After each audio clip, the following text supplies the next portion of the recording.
ज़िंदगी में अगर बहुत ज़्यादा नेगेटिविटी है तो आपको पॉजिटिव चीज़ों में भी नेगेटिविटी दिखती है। आई एम नॉट सेइंग कि नेगेटिविटी नहीं दिखनी चाहिए, but some time you should go for the positivity, not the negativity. Choice of words अच्छी होनी बहुत ज़रूरी है। और रही किसी को समझाने की, so it's all about understanding. और अगर रिलेशनशिप अच्छी नहीं है, सो कितने अच्छे वर्ड्स क्यों नहीं यूज़ कर लो, you know, that person is not going to be understand. अगर रिश्ता है तो सोच के बोल नहीं सकते। आपका ब्रेन सिर्फ आपके प्रॉफिट और आपके लॉस को समझता है। सत श्री अकाल जी। क्या हाल है? ओके, सर्दी काफ़ी है वैसे। ओके, चल आज का टॉपिक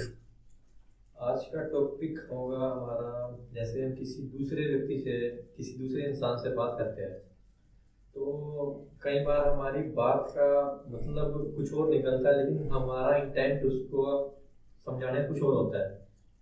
तो बंदा कई बार भाव नहीं पकड़ता, बात पकड़ लेता है। Okay, so what you mean to say is in short किसी को समझाना मुश्किल हो जाता है, या कहूँ तो सामने वाला आपके शब्दों को समझता है, उसके पीछे के इमोशंस को नहीं। वेल, इसका अगर मैं शॉर्ट में जवाब दे दूं तो brother, it's all about understanding. इसको बेटर कैसे किया जाए, मतलब इम्प्रूव कैसे किया जाए? देखो, अगर किसी चीज़ की इम्प्रूवमेंट की बात आती है तो as you know it's all about like experience, how much you spend your time to do the same thing. अगर मैं एक एग्जांपल लूँ, अगर सेल्स की जॉब है, सपोज अगर कोई सेल्स की जॉब करता है तो यार ऐसा थोड़ी ना कि फर्स्ट टाइम में उसने सेल्स अच्छी कर ली। Keep on doing the same thing and you know at one point of time वो उस चीज़ में you know he become keen in that particular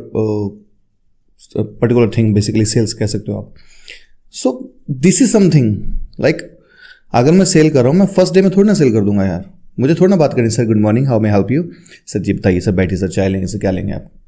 so this is something a sales person do, but क्या first day में वो चीज़ इतनी fluently वो चीज़ कर पाता है? नहीं, टेक्स टाइम। तो अगर मैं बात करूँ कि आपने किसी से कोई, आपकी सपोज करो कोई बहस है या कोई किसी भी टॉपिक पे आपकी डिस्कशन है, आपने कुछ बात कही, आपका इमोशन कुछ और था, सामने वाले ने समझा कुछ और है, you know, it's all about like your habit. Relation तो मायने रखता ही है, हैबिट पे भी बहुत कुछ डिपेंड करता है। अगर किसी गर्मा गर्माई के माहौल में आप अपने शब्दों को नहीं संभाल पाए, so no matter इनके पीछे इमोशन क्या था, it will be like blunder.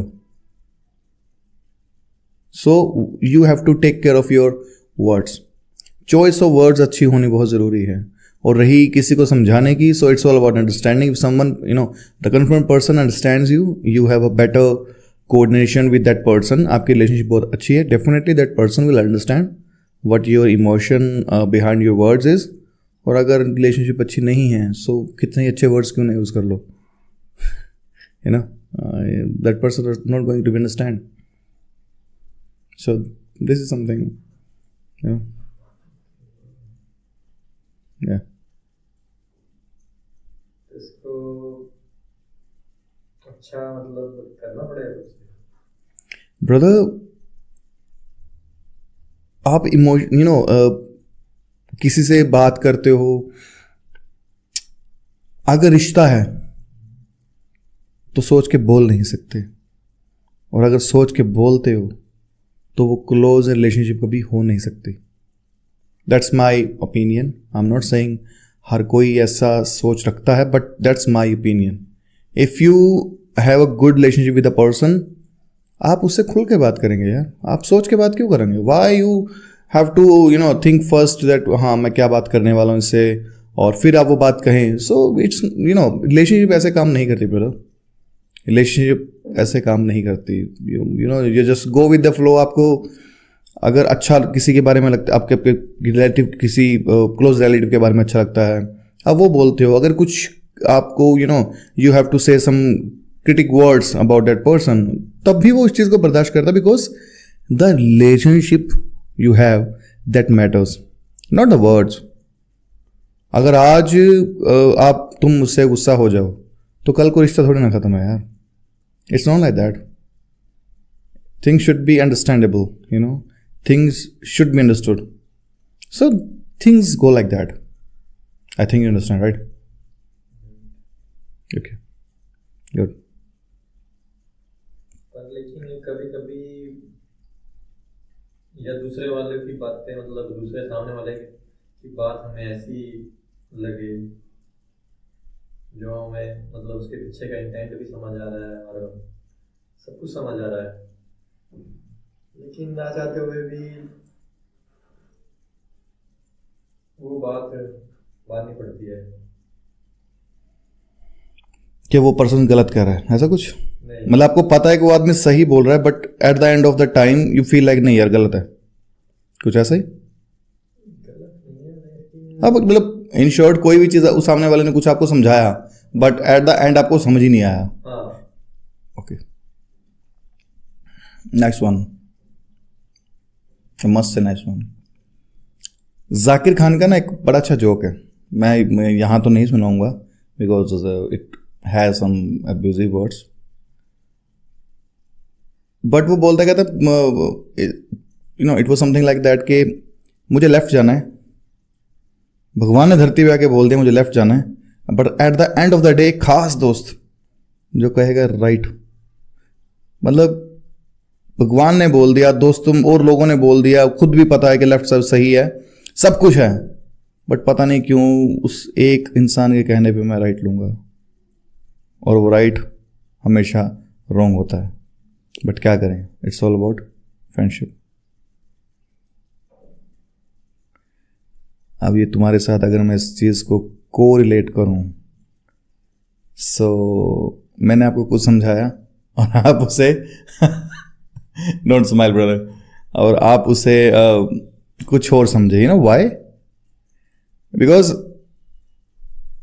उसने समझाया, रिलेशनशिप अच्छा है, सब समझ में आया, प्रोसेस हुआ, बट एट द एंड क्योंकि ये दिमाग आपका है and there is two part, conscious and subconscious, वो प्रोसेस हुआ, बट वो क्या है ना कि आपका जो बड़ा जिगरी दोस्त है वो ये है, सो इट सेज कि नहीं यार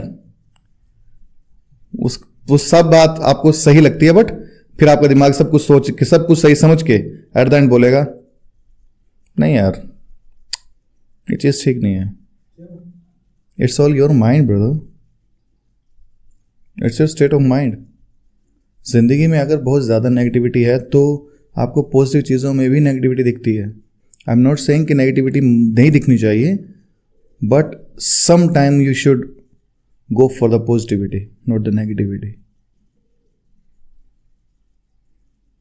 आपका ब्रेन बेसिकली सर्वाइवल के लिए बना है। आपका ब्रेन सिर्फ आपके प्रॉफिट और आपके लॉस को समझता है। मैं ये नहीं कहूंगा कि दिल इमोशंस को समझता है, still the brain is the one who understand the emotions, but at the end जो चीजें उसमें ऑलरेडी आप यार, अगर पेज भर चुका है, एक वाइट पेपर भर चुका है, और उसमें मैं अगर और कुछ साइड में कोने में हल्का छोटा छोटा लिखूंगा, तो अगर मैं पढ़ता हूं ना तो मुझे वो बड़ा बड़ा सामने दिखेगा, ना कि वो छोटा छोटा। So brain is something like that. चीज़ें जब नेगेटिविटी में बहुत ज़्यादा भर चुकी है ना, मैं साथ में छोटी सी कोने में एक छोटी छोटी चीज़ें पॉजिटिविटी लिखूंगा ना, वो आपका ब्रेन रिकग्नाइज ही नहीं करेगा। The brain will still go for the negativity. Okay, I hope you understand.